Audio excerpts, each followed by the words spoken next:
Cardboard Herald podcast where we talk with creative gamers and game creators. I am your host, Eric, joined this week by Cameron Art, CEO and owner of PickPocket Games, as well as developer on Harvest, which is, that we have kind of become a Harvest podcast at this point in some ways. So let me tell you, I'm not disappointed about it.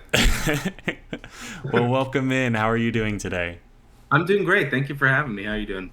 I'm doing pretty well. It's nice. It's a beautiful, sunny day here in DC, and Nice. nothing is going wrong. Everything is totally okay here, and we're just not going to go outside, and we are going to just record this podcast and ignore the rest of the world, is where we're at.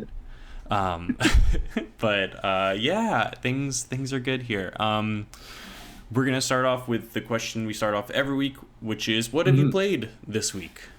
I'm ready. I'm ready. I came prepared. We've been playing a lot of Fire Council, which I know y'all reviewed and thought I loved watching that review. Yeah. It's such an interesting. I bought this kind of totally blind, not knowing what I was getting into. I saw it at Gen Con. I had not played any of the Fire games before, but I had seen them and really loved the art direction that drew me into their brand. And just saw it at Gen Con and was like, let's just take a chance. The owners were there and talking about the game, and they were lovely. And so we played that a little earlier this week. Man, oh man, I'm intrigued by this game. I've only played it once, and I'm just so ready to play it many more times. The whole, almost trader-esque mechanic going on of, do I want to commit to the cult or not and win is just so interesting to me. It felt very overwhelming on the first play, but I'm so excited to dive in more. So that's been really cool. I haven't started my journey into the Kinfire zeitgeist. Jack got the review copy of Delve and then Council. And I was tempted to pick it up, but I was making a point to not come home with too many games from Gen Con. I learned my lesson at PAX. I came home with way too many games, and then which I feel like that's what you do. That's what you do at cons. There's a stack back there. You can't see it. Don't worry about it. But I did pick up. You can kind of just see barely the box right there. That is the box for Kinfire Delve. Yeah. That's one of them. I got Delve as well. I played that in the airport while I was waiting for my flight, actually, after Gen Con. I really enjoyed that, too. That was great. I need to get to it. That is not what I've played this week. That is not on the list of games I've played this week. I'm excited. I think I'm going to get Kinfire Council at some point in the near future, because it does just seem like, especially after chatting with Jack a bit about it does seem like it would be a game that's super up everybody's alley, but my alley in particular. It's intriguing. And I love games like that where I walk away from our first play not really necessarily feeling like I understand the game yet, but I'm so intrigued that I want to come back for more.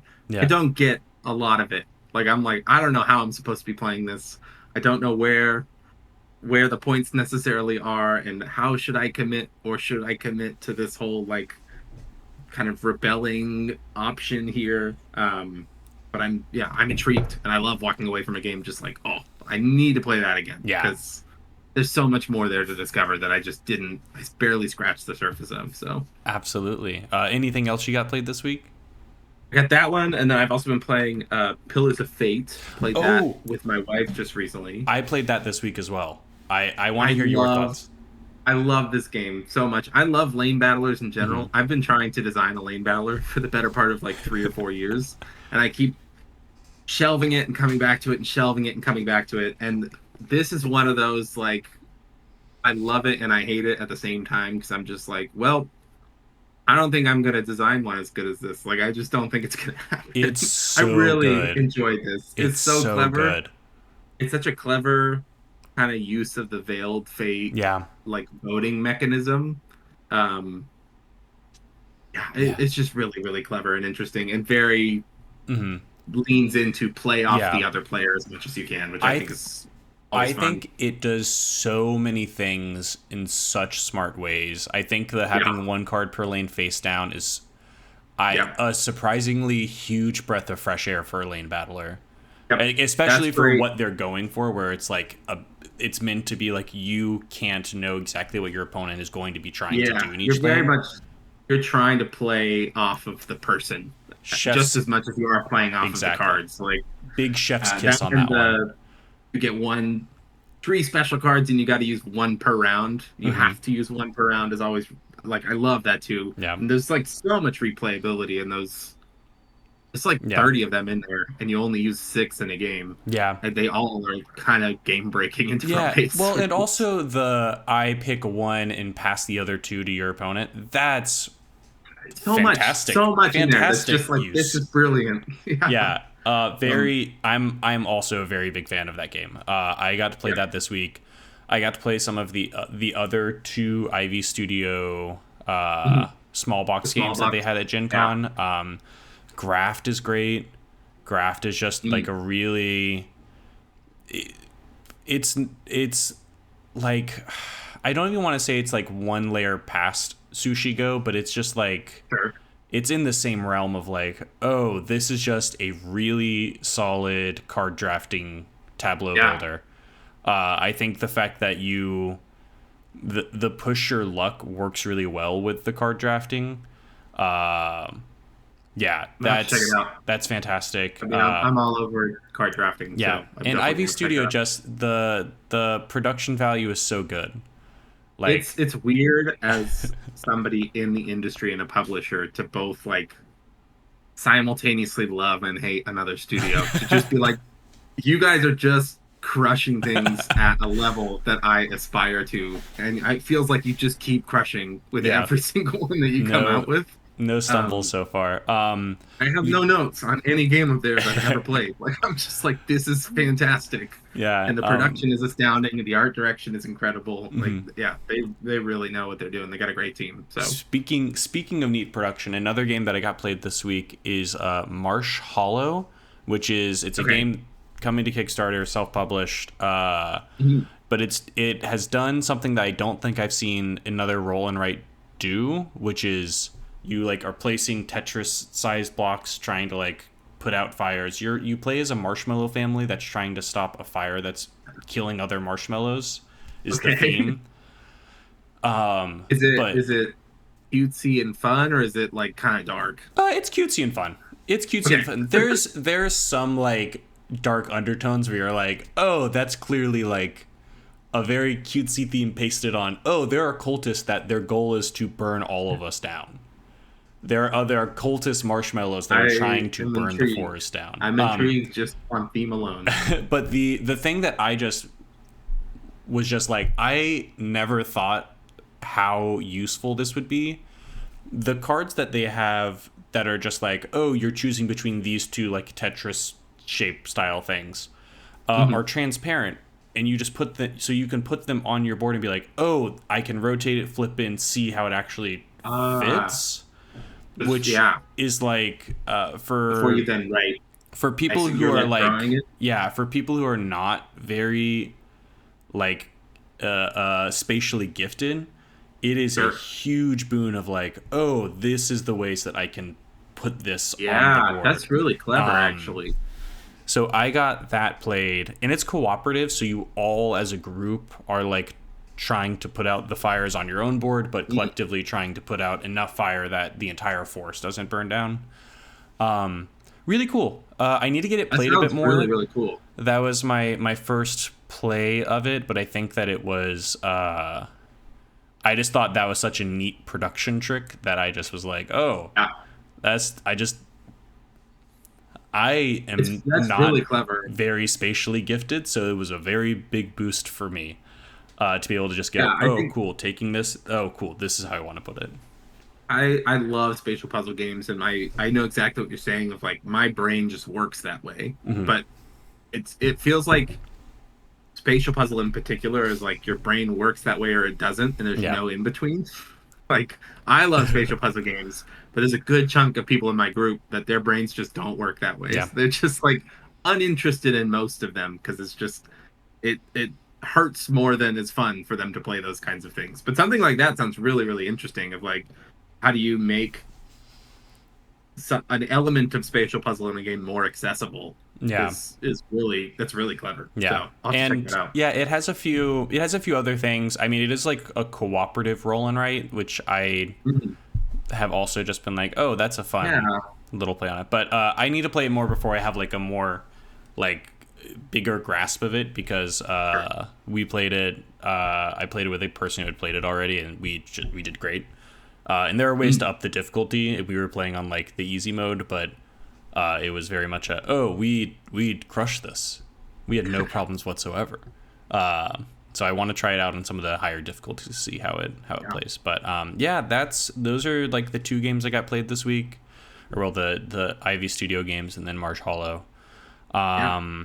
But yeah, thank you for coming on to the podcast. For sure. We'll, Absolutely. I'm so excited. well, and one of the reasons we brought you on is we had posted. I was like, Jack and I were gonna do a podcast about game balance, and I was like, well, let me just think of like what game do I think would be really fun to talk about in this context, and we talk about Harvest a lot on the podcast, so I probably Uh-huh. could have chosen something different, but I was like, this is a game where there is just like there is a fair amount of asymmetry, there is a fair amount of things that change every round, and so like is let's figure out that was a good game to like talk about as a base.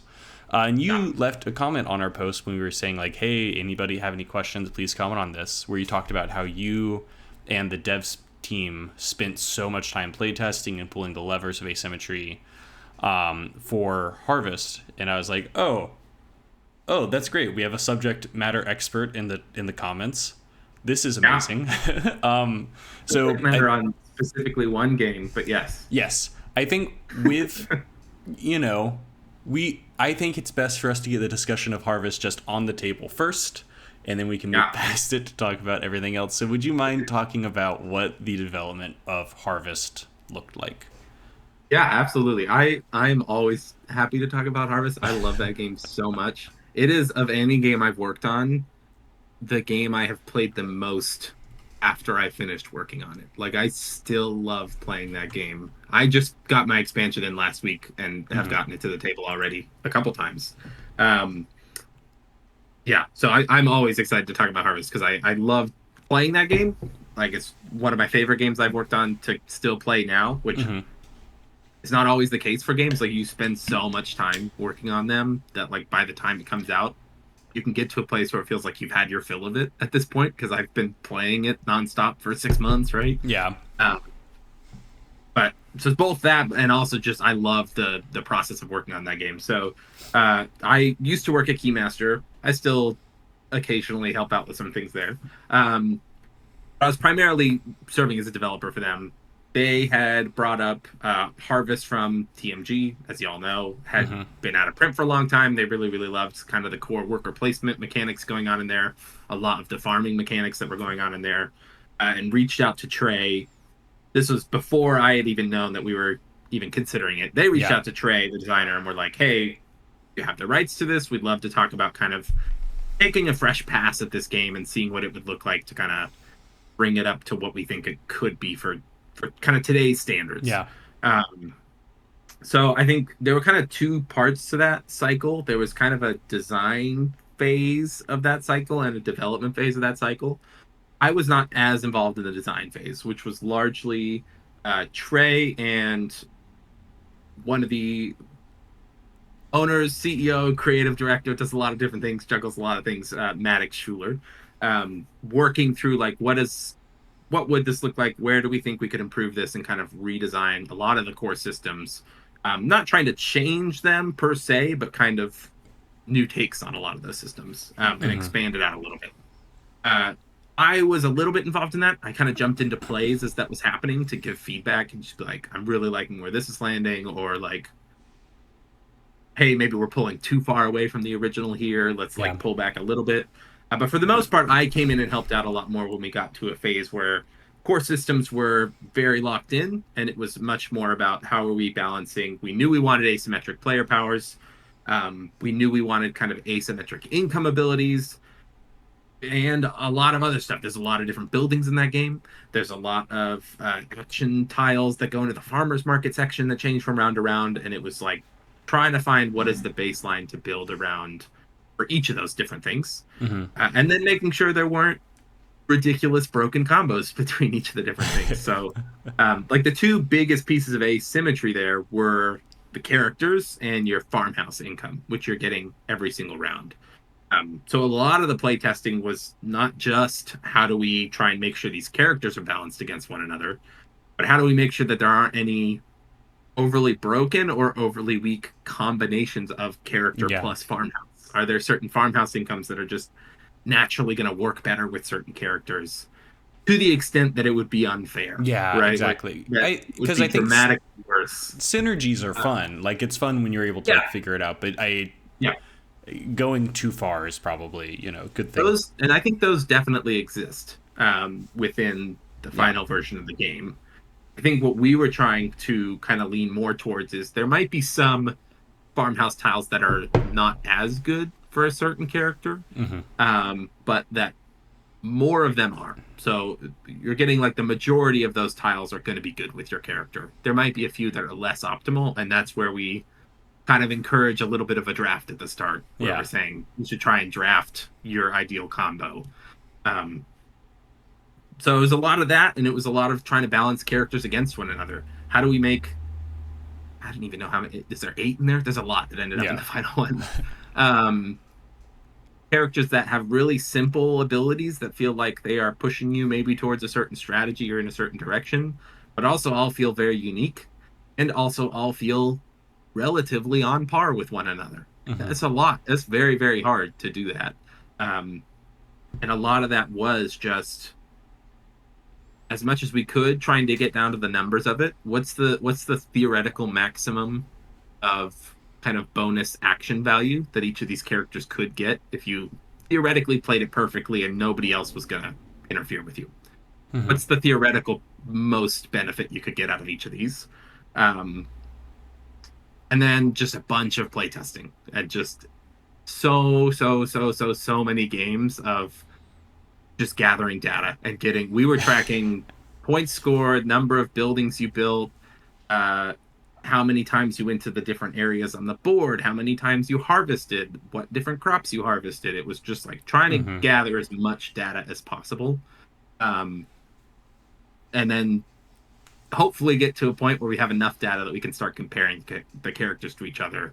Oh, this is like dramatically overperforming when it's combined with this farmhouse versus every other farmhouse that it's played with. This is going on average 20% more every time it's paired with this farmhouse style, or every time it's in a game with these characters. Like maybe we need to go in and look at that and make sure it's not a problem. So that was a lot of the process, and that took a long time.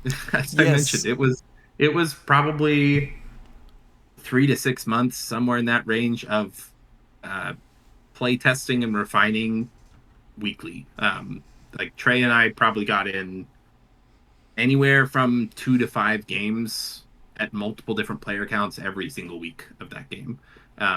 Not necessarily always being played by us, but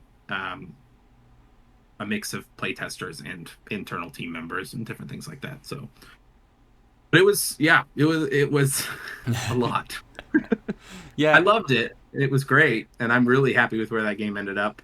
But it was we discovered very quickly how hard it was going to be to balance all of those against each other, and I think we did a pretty good job of it. I think that the game itself is a testament to how much work went into it, and I think how good of a job you did. I'll say at least. I think I appreciate everybody here at the Cardboard Herald podcast is in agreement on that. I hope so. Great. Or else I don't quite know why you tune in each week if you disagree with us on Harvest. But I guess it's just the Harvest podcast. It's the Harvest podcast, so we should. You don't like it? The cardboard Harvest. With the development, it does seem like you went through a lot of data. Was there anything that you were like? Was there any feedback you got where people's views disagreed with the data?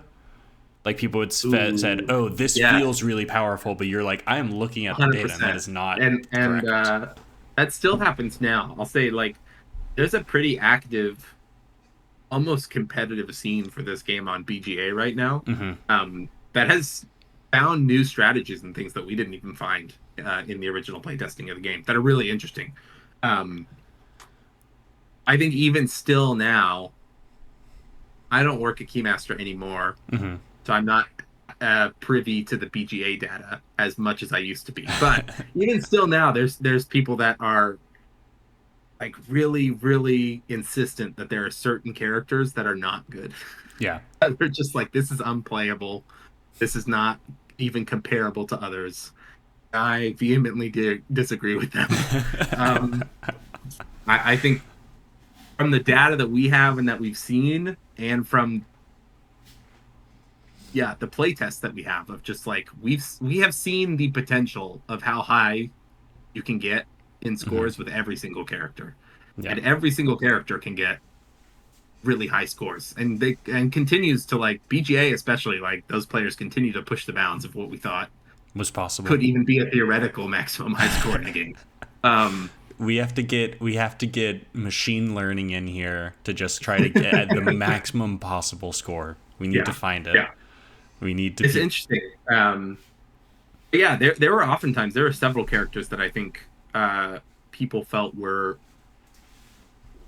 really overpowered or really underpowered. Yeah. And in the long run, the data didn't really support that as being the case. Mm-hmm. I think there are certain characters. What's interesting about Harvest is one of the levers we were able to kind of pull with is how difficult is the character to play. Also, there are certain characters that are just kind of easier to play. They don't Yeah. require as much careful foresight and planning. Um, the mice in the new expansion. I don't know if you guys have messed around with expansion stuff yet. We have not. We I think it's on the way. Uh, Okay, the we, mice are a really good example of that. That was kind of my pitch to Trey, and I'm really happy with where they landed. But it was a character that's just really really hard, yeah. and it's overall on par and balance with the others, but it is just harder to play. It's a Yeah. difficult character to use well. That character only has two workers instead of three, Mm-hmm. but each of the workers has their own special benefit. And there's just like very little margin for error when you only have two workers instead of three Yeah. compared to everybody. It's like if you mess up on one of your placements, you can get yourself in trouble real quick because I have a third less actions than everybody else Yeah. does, right? Like Opportunity cost is a lot higher. yeah, yeah. So it's stuff like that. Like I think there are certain characters that tend to be viewed as like this is either underpowered or overpowered, and a lot more of it is just this character's too hard to play, or Yeah. maybe this character is really easy and I don't feel like I'm getting enough out of it. Mm-hmm. Um, but yeah, that's where we tried to get as much data as we could to rely on the data where we could, right? Yeah. And Absolutely. make adjustments as we saw. There were Mm-hmm. definitely characters that were unbalanced when we Yes. were playtesting it. Like there were ones that we tried that were just like, Yeah. nope. And there's Nope. no way to make this any weaker. Like we just have to toss this idea out because Mm-hmm. we can't make this work. I think there are 8 final characters in that game, and I think we probably tested like obviously different versions of those characters, but also probably more like 15 to 20 different abilities were tried at various different times that just didn't Yeah. did not make it. Well, I mean, that's what you um, do the testing for. yeah, You yeah. know. Yeah. Speaking of which, I think from an outside perspective, I do Mhm. think that there's probably some confusion over, like what is the difference between designing board games and developing board games. And you, at least on your BGG page, have credits for both. And on your BGG page, you obviously have a lot of credits developing for Keymaster, as well as with your with Pickpocket Games in your re-release of Thieves Market, which we'll get into later. But Yeah. just as a person who has done both, and a person who I think at least in the amount of credits you have on your page, what is the difference that you think is like? How would you explain the difference between designing and development to somebody Sure. who is maybe not Yeah. there? So I've got some strong opinions about this. Oh, good. I Oh, great. Oh, We'll amazing. talk about this for way too long. I had somebody ask me basically this question at a bar at Gen Con. We sat there and talked about this for like 45 minutes. Um, I think there's a big difference between design and dev. I think part of the reason I feel so strongly about that is that I think I'm really good at dev, and I think I'm really bad at designing. I don't think I'm That's the difference. a talented designer. Yeah, which one can I do? That's the difference. Um, Maybe solo design excluding. I love solo mode stuff, but um, I think design. I think this. Okay, I'll start with why I think this is important. Why it's important that there's a difference. I think it's really important for publishers. I think publishers, their businesses, there is a cash flow expectation of a business to stay afloat, which often means you need to stick to pretty regimented schedules of when you're going to be releasing things.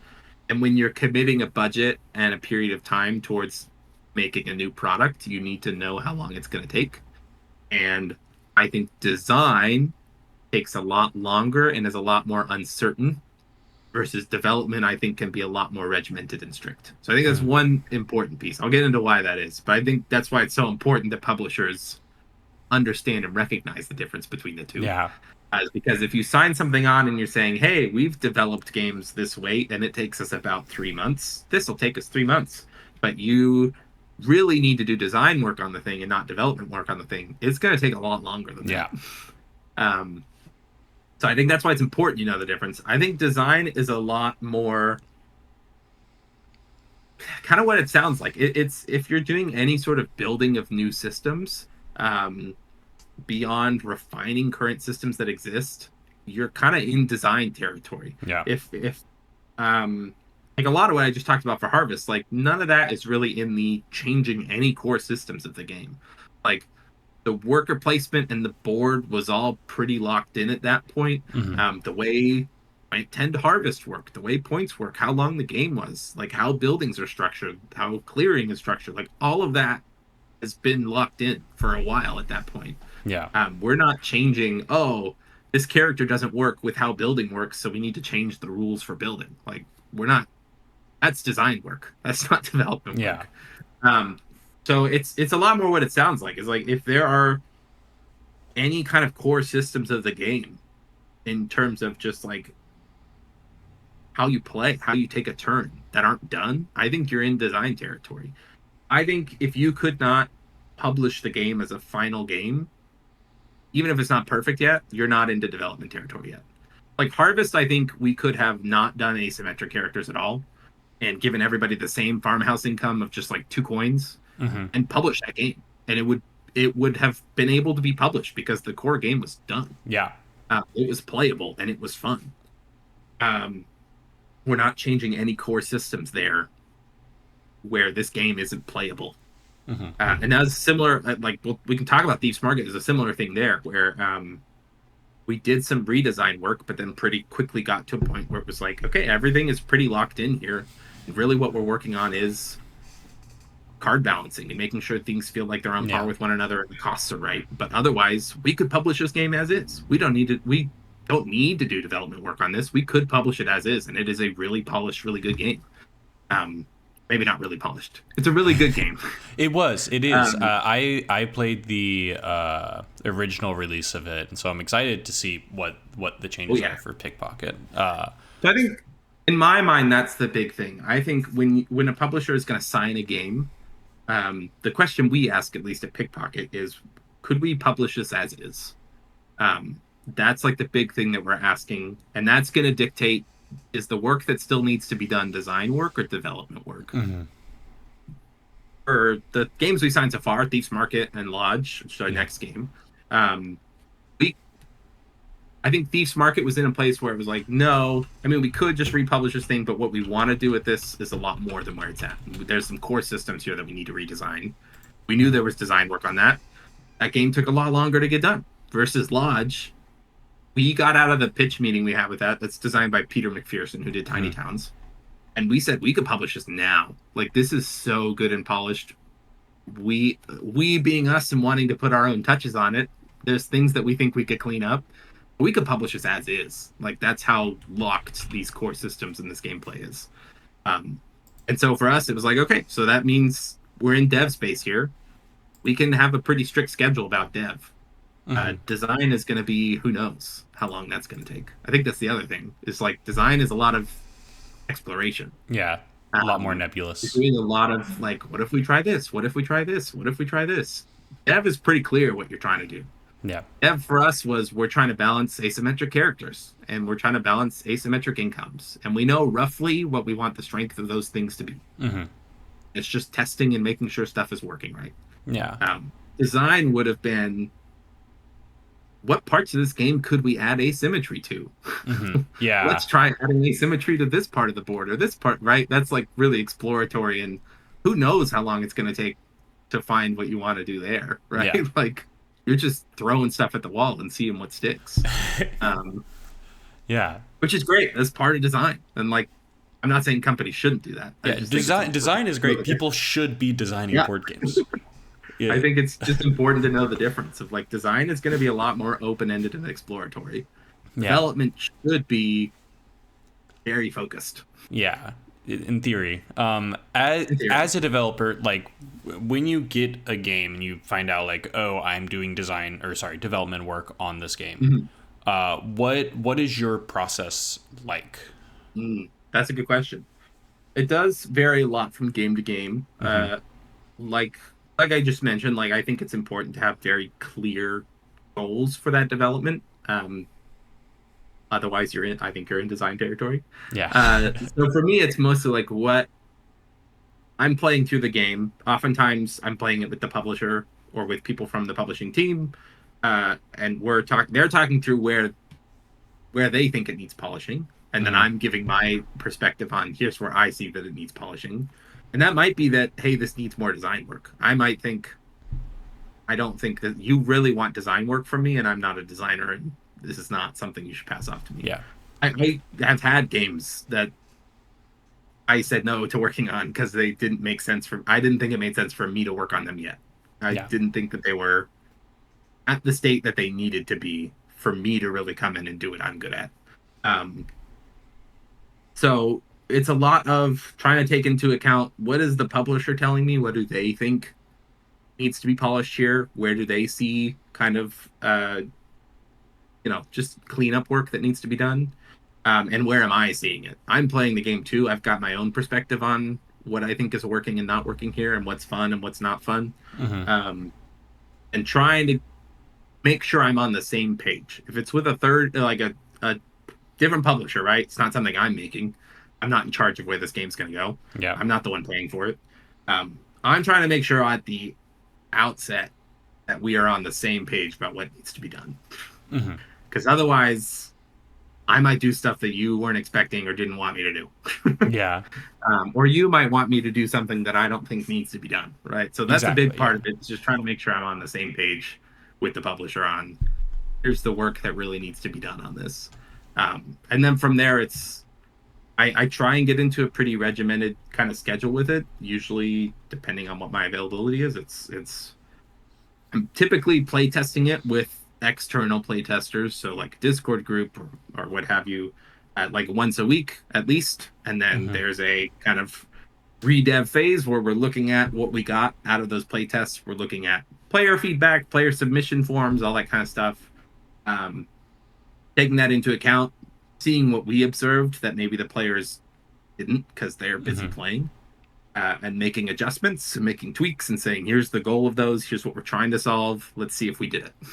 Yeah. Let's put it in front of more players again next week and see how it goes. And playing internally happens a lot too. So it's a lot of play test, iterate, kind of getting into it. Exactly.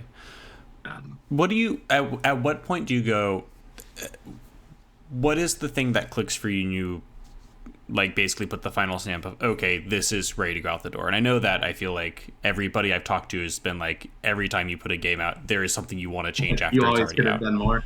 Yeah. But deadlines I assume play into this, but I'm trying to remember what it's called. One of the owners at Keymaster, his name is Matt Aiken. Really love him. He's a great guy.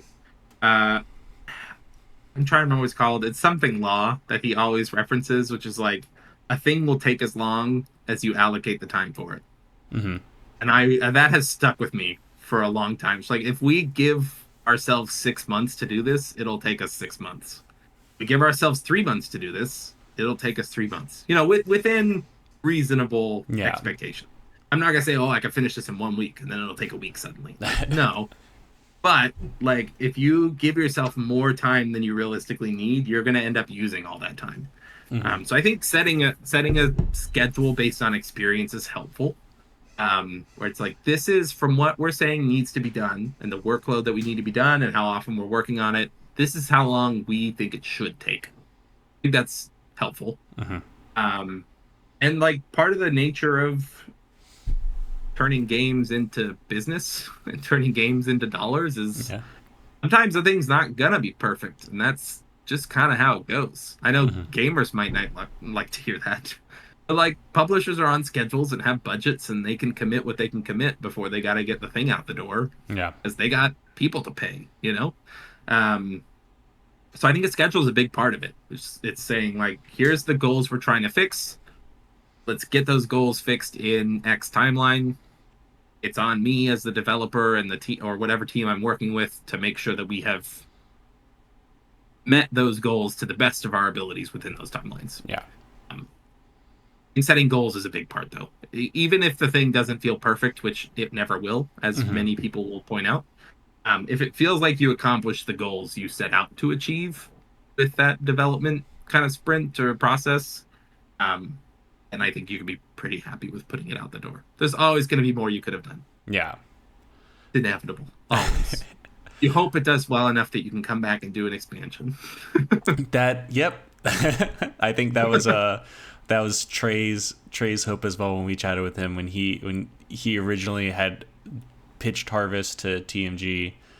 He was like, I hope it does well, and I hope because I have ideas for an expansion. And then when they got picked up by Keymaster, he was, I think, really stoked that it did well enough to get an expansion. Yeah. Speaking of Keymaster, you were working for Keymaster as a developer, so you had hands on a lot of the games that they have had coming out recently.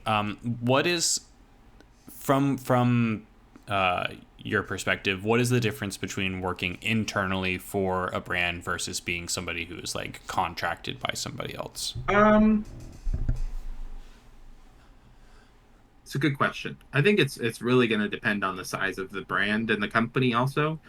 Keymaster has been growing pretty steadily for the last 4 or 5 years, really kind of explosively in the last couple of years in particular. At least from my perspective, that's how I think that's a fair. You can say that. But that team has been growing, so they just have a lot more systems in place that you're working within. I think that's the big thing. I'm not like Keymaster is really where I've done the bulk of the work I've done in this industry has been with Keymaster. I've been in the industry for kind of 5-6 years. I would say like 3.5-ish to 4 of that has been pretty much just with Keymaster. So that's been where I've done a lot of my work. I think the biggest thing I've noticed working with them versus obviously working for myself or doing contract work for, like, I've worked with 25th Century Games as well. That was much more on a just like project to project basis and not like I'm like a member of a team here. That was like the big thing with Keymaster is like, yes, I'm kind of a contractor, but I'm really built into this team as it's operating here. And not kind of my own independent thing. I'm operating within how Keymaster works. I'm not doing things however I want to work, which is fine. I love working with Keymaster. So I think that was the big thing. And it's like the 25th Century, like I had a lot more independence there. It was a lot more like, I'm hiring you out as an external developer to get this thing done and to do your process to get it done. And we're syncing up and meeting a lot and obviously still not totally independent and not talking to them at all, right? But like there's a lot more independence there of we're hiring this person to do this work and organize and make sure all this work happens. First, the Keymaster, like I had a project manager and I have a creative director and a producer on the project, and I have a pool of playtesters that are at my disposal, right? Like there's all this infrastructure set up that I'm working within, and I get to be, which in some ways is great. Like I don't have to do all the things that I'm not necessarily good at, like project management. Yeah. I get to do the dev part, and there's all this infrastructure set up to support me in doing that, which is really, really great. So I think that's been like the big thing is really feeling like I'm a cog as a part of a team versus no, I'm my own independent little team, and I'm trying to make sure the client is happy with the work I give to them. Yeah. But I'm kind of doing it all on my own, sort of thing. Right. Well, yeah. Thank you for sharing that about Keymaster. I do think that, I mean, they, especially over the last couple of years, have really exploded. So I think that's totally fair to say. They have a lot. I love Keymasters so much. I don't. Yeah. I say I don't work for them anymore. I have made it very clear that my door is always open for anything more Harvest. Yeah. And my door is always open for any more solo mode anything. They let me do solo mode on Harvest and on Perk Second Edition, and I loved doing that so much. I would be more than happy to do that with that. How do you approach like turning a multiplayer game into a solo mode variant? I love solo modes. I play so many solo modes, and we could talk about this for a while too. Yeah. I'm here for it. Listen, we got a podcast. That's where we're here to chat. There's a lot of different ways to do it. I've kind of drifted away from really liking the kind of, I think, more familiar to gamers Automa structure. For the most part, I think it depends on the game, but for the most part, I'm not really interested as a solo player in having something that feels like a real opponent that I'm playing against. I kind of just want to play my own game. And I don't think that will work for all games. But you'll notice, like, for Harvest and for Park Second, there is, like, this dummy player that's, because it's important, both of those games are kind of worker placement games. Yeah. It's important that spaces are being blocked from you. But that player's not scoring points. They don't have their own farm. They're not planting and tending and harvesting crops, right? Like, none of that is happening. They are just getting in the way. And that's is intentional. It's by design. I was much more like, I love Harvest because of the kind of efficiency puzzle that this game is. If I'm going to sit down and play this solo, I don't need the hassle of managing somebody else's farm. I just want to have fun with my own little efficiency puzzle here. Yeah. So that was kind of where the starting point of that solo mode was, and then I eventually expanded into, I was like, this would be so fun to just do a bunch of scenarios for this and like add on weird restrictions, and rather than it's kind of making up for the fact that you don't have a player playing against you. It's saying, rather than having you focus on what somebody else is doing or managing this artificial opponent, I'm going to throw some restrictions on you, and that's kind of your opponent, is figure out how to get around these. Yeah. What happens if I tell you you're not allowed to take strawberries anymore? Like, how does that change this game for you? Yeah. What happens if I tell you half of your field is poisoned and you're not allowed to do crops there at all? Like, how does that change things for you? Yeah. But that's where my mind tends to go. You'll notice in Park Second, there's kind of a very similar system there, where it's like, yes, there is Ranger Teddy. It's kind of blocking spots and getting in the way because there needs to be. But he's not scoring points. He's not visiting parks. You don't have to keep track of. He's not doing. Track of an entire board. I'm telling you, you just score as well as you can while this guy gets in the way. And if you want to add on some difficulty, there's a similar thing in there. There's conservation projects, which are like rule restrictions and goals that you're trying to achieve that make things more difficult and force you to change things up. That tends to be a lot more where I lean towards with solo. I know people love like a lot of people use the phrase Automa for a lot of things. There's like actual Automa factory Automas. I know people love those. I have just gotten to a place where if I'm going to sit down and play something solo, I am like, it's already a hassle to convince myself to do it.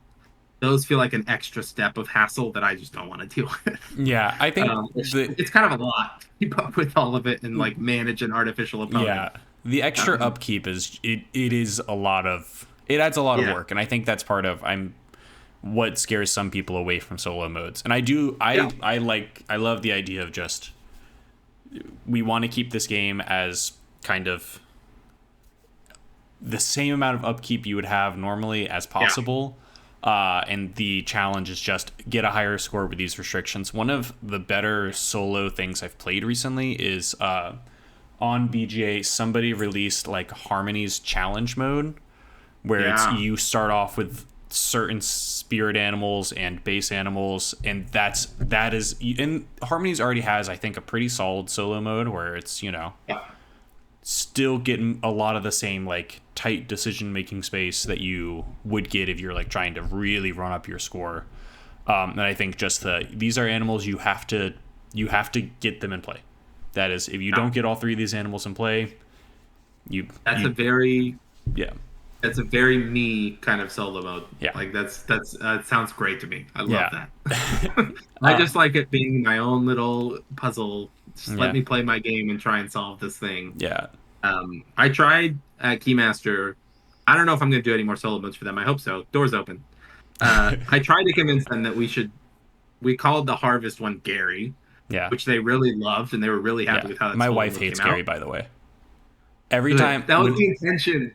Oh my gosh, I love it so much. The goal was like, I want people to be like, screw you, Gary. Like, what the heck, man? we were playing the other day, and it was like my wife had played it once and then hadn't played it for a while, so this was like her first time coming back, and this was also her first time playing at 2-player, where she was like, oh, we're gonna have Gary.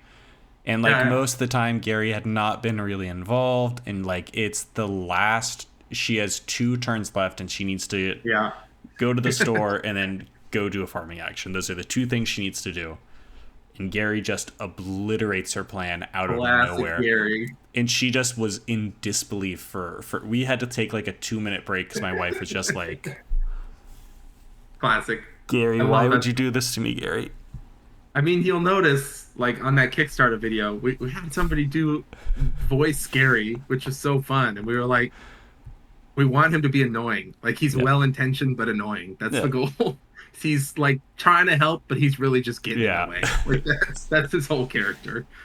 I love that. I tried to convince them that all of theirs, if they let me keep doing solo modes, that we should just call all of them Gary. Yeah. And it should be this anthropomorphic cow, regardless of what game it is. Regardless of the setting. It's just always Gary the cow. Well, Gary the cow, I guess Gary the cow makes sense for parks. Whenever it's not Gary in parks, unfortunately. Yeah, but I'm saying it would have made sense. I could see Gary if you get a solo mode for Thieves Market. I could see Gary being in there. Yeah, he would make sense with this theme. I might have to get the rights from Keymaster. I'm not sure. Well, but speaking of Thieves Market, this is a game that you, as the owner, it's right there, amazing. As the CEO and owner of PickPocket Games, you did some development work on it, and you're now republishing under your brand. What was it that drew you to Thieves Market? I mean, I really enjoyed the old printing. I thought it was just a fun, smart, pretty light game. Yeah, there you are. I could show. Here's old versus new. And I thought it was cool, and I was a fan of it. It had kind of fallen off my radar until you as PickPocket Games emailed Jack and I was like, oh, I did play that game. So I guess what pushed you to have this be the first game under your brand? Sure. So PickPocket, a big focus of mine when I was thinking about what are the kinds of games that I want to put out. If I was in charge, right, which I think people naturally tend to do anyways. Just like, if I was in charge, what would I do? You wouldn't always do the same thing that the people who are in charge do. What would I do? What are the kinds of things I would make? I gravitate a lot. I love big, heavy stuff. Like, I just brought up Campfire Council. Mm-hmm. Oh, yeah. So overwhelming. I would not play that with most people, but I will play it with my gaming group and love it so much. Yeah. But I really have a deep appreciation for games that I feel like I can play with anybody. And I think oftentimes that can be misconstrued as just like simple games, which is not necessarily what I mean. I think it's games with a core gameplay loop that's really simple, that have the right amount of depth where I don't feel like, oh, I wouldn't bring this to play with my gamery friends at game night. Yeah. Like, Thieves Market fits into that really, really well. of like I feel like there's enough depth in that game with the engine building and stuff that you're doing and the player interaction that it works really great as like an opener or a closer for a more hobby gamer night. Mm-hmm. But also it's a great game for like Thanksgiving with my family that doesn't really play a lot of games. Just because like the core gameplay hook there is so incredibly simple, I can get them playing without having to really sit and give a teach. I can just Mm-hmm. say like roll the dice and take as much as you want. And these are the cards you're going to be buying. Take as much as you want, but if you take too much, somebody's probably going to steal from you. And Yeah. we can just go, right? Like I don't have to sit and do like a 5-10 minute rules teach. Mm-hmm. We just start playing. It's very hard to do, but I love games that fit into that space. I think like Cascadia is another one we talk Yeah. about a lot as like a that's a perfect example of that, of how much the hobby audience has like really hooked onto that game and really loves it, and then how ridiculously well it's done in the mass market Yeah. audience, right? Like it's got such great mass appeal because the core gameplay of like how you take a turn is so simple that I don't really need to teach you the rules for us to start playing. We can just start playing and you kind of figure it out as you go. Yeah. So I love games like that. I really wanted to make games like that. Beef's Market came up a lot as like a great example game of like Mm-hmm. wrapped in with stuff like Cascadia. Like there was a list of things that are like these are games that we would make. This is a great reference point for the kinds of stuff we want to make. And then we eventually were like, I just worked on Harvest. That was published by TMG, who doesn't exist anymore. So Yeah. the rights to that game were back. Beef's Market was also published by TMG. Yeah. I wonder if I could just get the rights to this. Um, so I just reached out to Dave, the designer. Yeah. I was like, hey, like, I love this game. We've been talking about the kinds of games we want to make, and this game keeps coming up as like a shining example. I assume you probably have the rights back. Do you? And would you be interested in us doing a new version of it? And he was so excited. Yeah. I mean, it's been it originally came out almost 10 years ago at this point. Mm-hmm. So I think for him, he was like so excited at the chance to revisit that game with just all the experience he's had since then and kind of this unique position of like that game did really well when it came out. The original Kickstarter for that game did like 7,000 backers, something Mm-hmm. crazy. Yeah. Right? Like way back in 2016. That's kind of bonkers. Um, so many people have played it and given feedback on it over the last 10 years that we had this kind of unique opportunity to like look back on just this huge amount of what did players really connect with and what Yeah. did they really enjoy here, and then talk about what does it look like to kind of redesign some of those core systems to kind of highlight those things that we really liked Yeah. and maybe take out some fiddliness and make it even more accessible. um, and then kind of put our own little fun spin on it. I mean, art and production wise, obviously that was fun too, to kind of what's a new take on this kind of system. It's still very similar to the original of like you're Mm-hmm. kind of have gone on a heist and you're trying to split up your loot, but we leaned a lot more into obviously anthropomorphicness, but like a lot more into like D&D almost as Yeah. more of a reference point of like we want this to feel like a weird world of D&D Yeah. adventuring party characters doing funky stuff and leaning into like the humor of having some silly scenes in there. And Yeah. if you pay close enough attention, there's a lot of like ridiculous amount of lore in the art of this game. It doesn't need to be there, but we Yeah. loved it because we were like that feels like a D&D adventuring party. Like you Yeah. have all this like totally unnecessary lore in here for fun. Like it's just goofy fun. Absolutely. I mean, I love that. I love the theme of goofy D&D. That is Yeah. I have played a lot of goofy D&D. It strikes home for me. I know some people are a little tired of the anthropomorphic trend and whatnot, but when we saw this artist and we were just like, this feels like such a fun take on that she has done a lot of like animal inspired stuff with some other publishers. Mm-hmm. And it just felt like a really fun take on. I just think that the theme of anthropomorphic animals is to me just not even really a theme. Like the theme is what they're doing. Yeah. Well, and I think part of it is just like anthropomorphic animals can be just very much convey a silly Yeah. undertone in a much better way than humans can. Like, it already is innately, oh, this is kind of silly. That to me is like the big thing. And also then, the art design is very, I don't know. To me, it makes more sense to be like, oh, well, this character's a rhino. Of course, it's going to be like big and Exactly. It's bulky. really easy to kind of lean into that. Okay, but what if Our like we had like a crow. twerp rhino, like really skinny, flimsy armed This rhino? is exactly We what could do this. we talked about making This this is game. this is what we could Our do. crow is supposed to be like this religious cleric Yeah. kind of role, but because it's a crow, they're really easily distracted by shiny things. So they're also like secretly a kleptomaniac, and Yeah, of that was course. like just ridiculous. And so there's all these different cards in there of like this Hmm. supposedly almost holier than thou cleric figure Yeah. getting really distracted by the shiny gem and being like, oh, but I gotta have that, right? Like I Oh, need but to that have looks that. nice. But that's really cool over there. um and I think you're spot on there in Yeah. that like that it's just a fun Yeah. fertile building ground It's for it. leaning into It's a really lore. easy building block to do the Yeah. rest of the artwork and the lore around. Yeah. With kind of leaving Keymaster and starting Pickpocket Games, Mhm. what pushed you to start this company? Yeah, that's a good question. I think there are a lot of different contributing factors. I had originally been doing some self-publishing before I worked with Keymaster. Mm-hmm. Um, I published a word game called Vowel. Uh, Very small, like tiny production print run while I Yeah. was still in college. And I really enjoyed doing that, and I really liked that game. But very quickly got to a place of like, I do not know what I'm doing. Yeah. Like, I am intrigued by publishing, and I'm intrigued by this industry that I've kind of stumbled into. But man, oh man, did I not know what I was doing, and Mm-hmm. I made so many mistakes on that Yeah.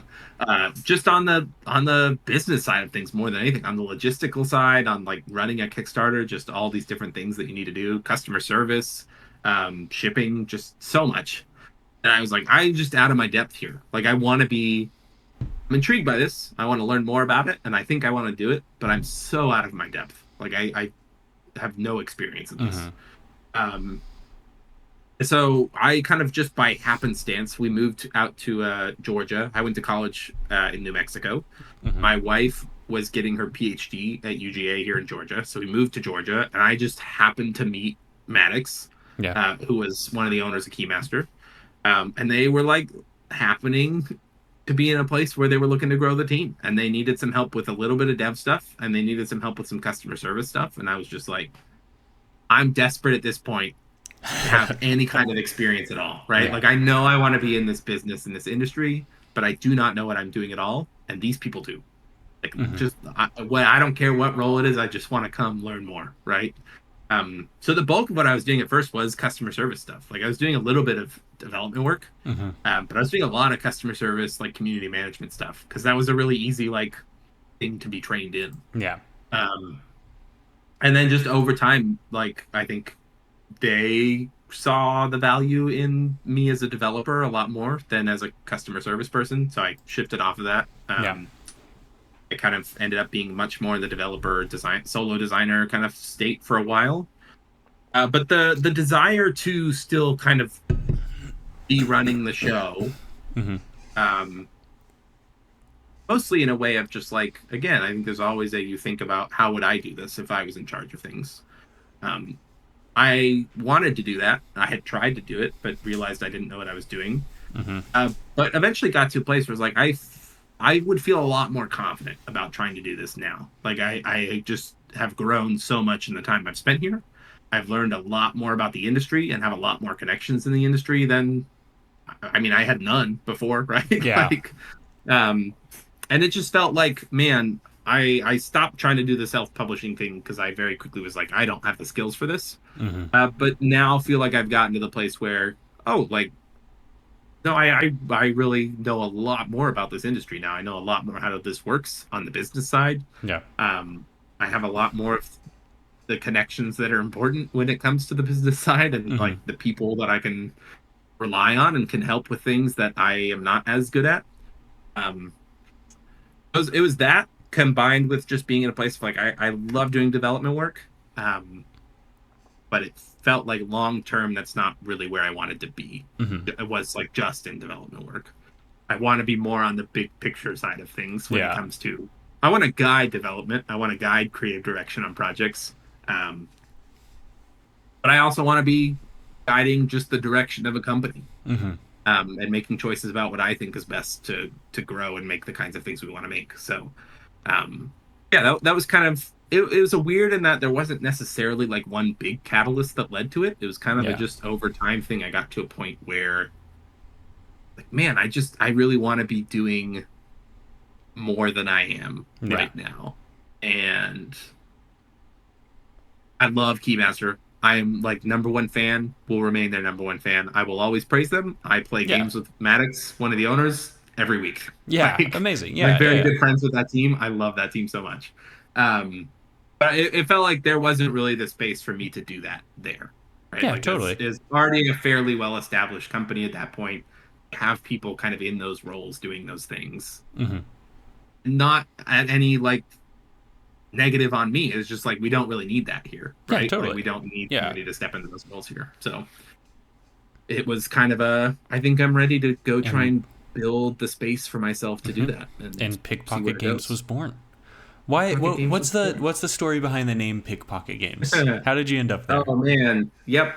We need to work on Your story, our story a the little bit fable. there. Originally, I at one point while I was still at Keymaster, I self-published one more game, which was a wallet game.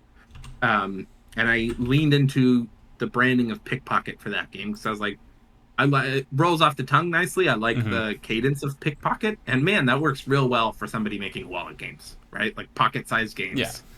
Pickpocket is great for that. Um, what I quickly discovered as I started looking at doing things again, I still loved the Pickpocket name, but then got to a place where it was like, we can't do wallet games. We like the only reason Button Shy is able to do wallet games is because they've grown to the scale that they're at now of how Yeah. many they do. Yeah. They're just so cheap. It's very hard to build a company around making games that are Mm-hmm. that small without Yes. like a huge quantity. It's like that's not. I hope we return to doing some wallet games at some point, but um, that doesn't really make sense for us to do right out the gate. Yeah. And the name just kind of stuck still. I mean, I'm not really sure why we never really talked about changing it. Um, I have a co-owner also, somebody who also worked with me at Keymaster at one point. Yeah. He now works at Restoration Games, but he's a co-owner of Pickpocket. Um, we never really talked about it. He loved the Pickpocket name. I think we liked the branding that we had built out for it, and there was something really fun about saying the word pickpocket. Yeah. And it kind It of is fun. coincidentally It's a fun. works Yeah. with our first game being a Thief Smart thievery game. heisting Yeah. game. It's great. So it just kind of stuck. Yeah. Yeah. Not too much more to it than that. um. We need to work on some better. Yeah. You need some like a better story for like it. maybe you were pickpocketing him and got caught, but then you were like, oh, you shouldn't turn me in. We should do a game development company. There we go. Could I be like good. that. Could be good. Just revise it. What games would you point to just to say like these are the most influential for me as a designer / developer? Ooh, man. Oh, let's see. That's a hard question. I definitely think there's certain ones that are like more long-term influential games, Mm-hmm. and then I fall into the trap of like letting my excitement influence me a lot. So a lot of the times it's something new I've played that I'm really excited about. Yeah. That starts to like I see the influence creep into my work a lot. Yeah. Um. Oh man. I'm trying to think about so like getting into games. I followed a very traditional path that a lot of people did, which is like I played stuff like Catan. I played a lot more like mass market things. I really love and still do love a lot of stuff that Grandpa Bex has done, like Cover Your Yeah. Assets. I love Cover Your Assets so much. Skull King. A lot of card games. Euchre. Mm-hmm. Like a lot of like very old school basic trick taking games. Um, let me think if there's any other big ones. I think part of why I like the idea around trying to make games that are so highly accessible is that really was my on ramp into the hobby. Yeah. Like I played mostly lightweight and or mass market stuff for a long time before I kind of started to dive deeper into heavier things. Mm-hmm. And now I largely play heavier things, but I still have like such an appreciation and love for games that are just so easy to get out on the table. Yeah. Like I love Scythe so much. I can't just get that game out hardly ever. Like it's Yeah. just such a big game and a big commitment, even within my game group, to get that game to the table. Mm-hmm. And they love it too, and it's still hard. Um, but man, oh man, I can get Love Letter to the table Incredibly easily. right before we start game night, Yeah. or on a lunch break. My wife comes home for lunch, or like just an evening that Yeah. we're like, what do we want to do? Right, like something really really simple Yeah. like that. So easy to pull out and play. Um, so I think that tends to be my biggest like, man, these inspire me. Like Pillars of Fate is Yeah. another good example of like current version of that. That's like, man, oh man, this is just like so easy to pull out and go, Yeah. and it's so clever and so interesting. Like my hobby gamer scratch is or itch is being scratched by this Yeah. game, but it's so easy to get out and get to the table, right? Like that's like there's something special about that. Mm-hmm. um, and so I think those are the kinds of games that tend to influence me the most. Even though if you asked me what my favorite game was, I would probably lean more towards a lot heavier stuff. I love Tapestry. Oh, I Yeah. love Tapestry so much. I love like Nemesis. Trying to look at what other like big games I really enjoy. Dinosaur World. I'm a big fan of. It's that game is like Mm-hmm. the epitome of I would have never made this game this way. It is. There's so much going on, and it's such a mess. It does not fit with my design inclinations, my development inclinations. I would have ruined this game if I worked on it, Yeah. because like It's against nothing type. about it to Yeah. me makes sense. And yet I play it and I'm like, this is so good though. It's so fun. In spite of the fact that I think it's kind of a mess. It is so fun. Yeah. Um, so like I play a lot of those kinds of games, and those tend to be like the bread and butter of what I enjoy playing the most. But Mm-hmm. I kind of ironically think they influence me the least when it Yeah. comes to like work that I do. Yeah. Um, Totally. What do you have a game that you would point to, like if there is a person who is getting into design work, ooh, one or two games that you think you must play this game as an aspiring board game designer, as a designer. or like genre, or just kind of game? One of the answers we've had recently was just any game outside your comfort zone. That's a good answer. Um, I like. I think I would like point towards certain ones in different kind of categories of like Mm-hmm. uh mechanics. So I Yeah. like I would point towards um Sushi Go as Mm-hmm. like this is just like a quintessential drafting and set collection. Like this is just such a great simple entry point into both Mm-hmm. drafting and set collection, and it does both really really well, and there's a lot of player interaction in there. Yeah. Like it's such a simple game. um I think that's my biggest thing. Designers, I think their biggest downfall usually is they don't understand always why games do well or why people Yeah. enjoy them well. And I think sometimes they're expecting you to say something a lot bigger or something like crazier or Yeah. really hobby oriented. I'm like, play something as simple as Sushi Go and try to understand why this game has done so well. I'm not Yeah. saying you need to make a game like Sushi Go. Like, why is this game so fun? Why do people enjoy this so much? Why is it so replayable? Right? Like something like that is great. I also think uh I just point towards classics, right? Like I think Splendor is another great Yeah. example of like this is engine building for the masses. Mm-hmm. And it's so good and it's so fun and interesting.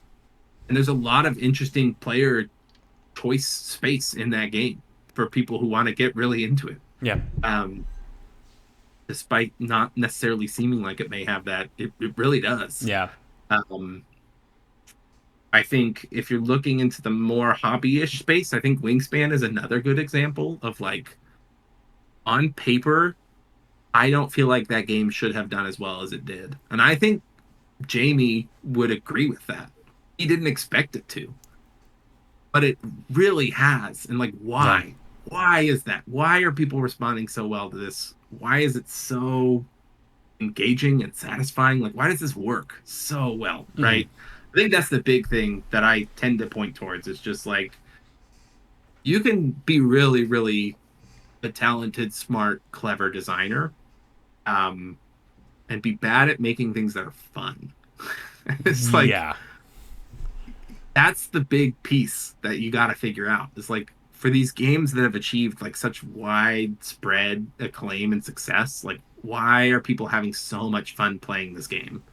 And so many different kinds of people having so much fun playing this game. I think that tends to be like my biggest thing that I point towards for newer designers, especially. It's Absolutely. like, Yeah. you can make the cleverest game I've ever seen, but if it's not fun, it's not really gonna matter. Yeah. I think that's a good just thing to point aspiring designers to, is the fun is the game. Yeah. And you can expand those principles to as heavy and as crazy of a hobby focused game as you want. Like, if you can't understand why Sushi Go is fun, or like how it is fun, how are you going to understand how to make a 5 hour long ridiculous space epic 5x, like ridiculous thing, if you can't understand like how can something this simple be fun? Like, you learn a lot from very simple games. Yeah, totally. Well, thank you so much for coming on to the podcast. Super stoked to have you here. Yeah, this was great. Where can people find you? I know pickpocketgames.com is one place. Yep. Even pickpocket.games. You can just do that, and that works too. We're all over the place on social media. We're working on using social media a bit better right now, but that should be kicking off kind of in more earnest over the next couple weeks. So this is a good time to go check us out. Pretty much everywhere we're at Pickpocket Games.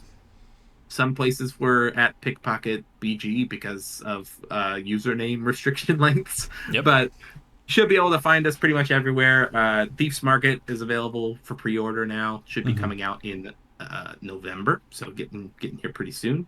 And then we've got a new game coming in January from Peter McPherson, the designer of Tiny Towns, called Lodge. Super excited about it. I think people are going to really dig it. That was the one I was mentioning earlier. Yeah. That was like, we played it once with him and immediately we went, we have to sign this. Yes. And we could publish this now. Like, it's just so good. And I'm like honestly surprised it hadn't been snapped up already. Yeah. It was one of those like, we have to sign this now because somebody else is going to get it if we don't. Like, this is so good. So yeah, keep an eye out for that. That'll be on Kickstarter in January next year. So awesome. Well, again, thank you for coming onto the podcast. Thank you to our viewers and listeners for tuning in and being an awesome community. If you have anybody else you want us to chat with, Cameron was pretty easy to track down because he basically came to us. I came to you. But I think I'll come chat again. We can make this a Harvest podcast. I don't care. We might need to. Once Lodge advertising gets up and running, we can be in touch. Harvest podcast. We also do Lodge, but don't worry about But Lodge will be like a really small part of it. It'll just be Harvest focused. But thank you again for coming on. Thank you for tuning in. I have been Eric with the Cardboard Herald.